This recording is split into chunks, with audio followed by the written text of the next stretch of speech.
Türkmen halkının milli lideri Rönesans Holding'in yöneticisiyle görüştü, Türkmen halkının milli lideri ve Türkmenistan Halk Maslahatı Başkanı Gurbanguly Berdimuhamedov, Rönesans Holding'in yönetim kurulu başkanı Erman Ilıcak'la bir araya geldi. Görüşmede Ilıcak, Türkmenistan'da gerçekleştirilen projelerde yer almanın kendisi için büyük bir onur olduğunu ifade etti. Bilhassa Berdimuhamed Annayev adına inşa edilen askeri okulun yeni binalarının Rönesans Holding tarafından yapılmasının büyük bir prestij olduğunu belirtti. Görüşmede Ilıcak, şu anda ülkede devam eden projeler hakkında bilgi verdi ve yeni teklifler sundu. Ilıcak, Türkmenistan'da gerçekleştirilecek yeni bir modern alışveriş merkezi projesini de tanıttı. Görüşme sonunda taraflar, karşılıklı iyi dileklerde bulunarak işbirliğinin daha da güçleneceğine olan güvenlerini dile getirdiler. Türkmen milli lideri, Çalık Holding yöneticisiyle görüştü. Türkmen halkının milli lideri ve Türkmenistan Halk Maslahatı Başkanı Gurbanguly Berdimuhamedov, Çalık Holding Yönetim Kurulu Başkanı Ahmet Çalık ile bir araya geldi. Görüşmede, Çalık, Türkmenistan'da gerçekleştirilen projelerden duyduğu memnuniyeti dile getirerek, ülkenin tüm alanlarda elde ettiği başarıların, milli liderin vizyoner projelerinin bir sonucu olduğunu vurguladı. Çalık ayrıca, Aşkabat Belediyesi'nin yeni binasının inşasının Çalık Holding'e emanet edilmesinin kendileri için büyük bir onur olduğunu belirtti. Daha önce haber verildiğine göre, yakında Türkmenistan Devlet Başkanı önemli bir kararnameye imza attı.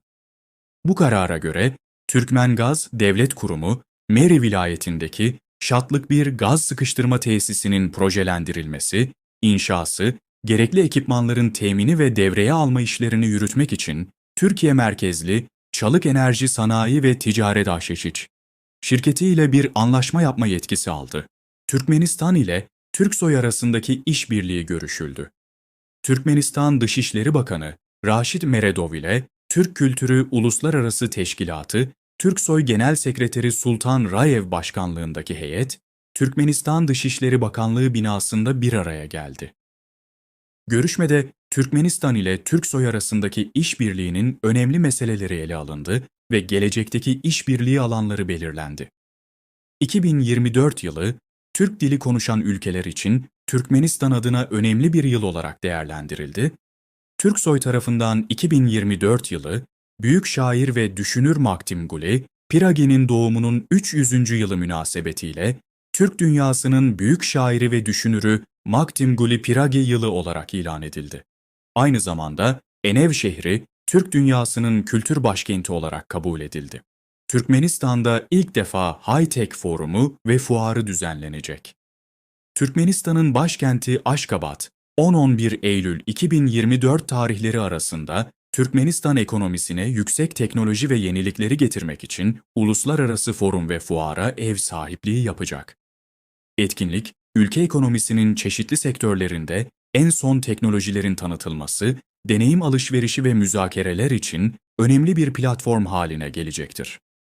Foruma Türkmenistan, Amerika Birleşik Devletleri Rusya Federasyonu, Çin, Kore Cumhuriyeti, Belarus Cumhuriyeti, Özbekistan Cumhuriyeti, Avrupa Birliği ülkeleri, İngiltere'den 100'den fazla şirket katılacak. Forumun ana etkinliklerinden biri, Türkmen bilim adamları ve mühendisleri tarafından geliştirilen yapay zeka alanındaki en yeni projenin sunumu olacak. Bu proje, Türkmenistan ekonomisinin dijitalleşmesi alanında ileriye doğru atılmış önemli bir adımı temsil etmekte ve ülkenin sanayi ve kamu yönetiminin çeşitli sektörlerine ileri teknolojileri aktif olarak uygulamaya hazır olduğunu göstermektedir.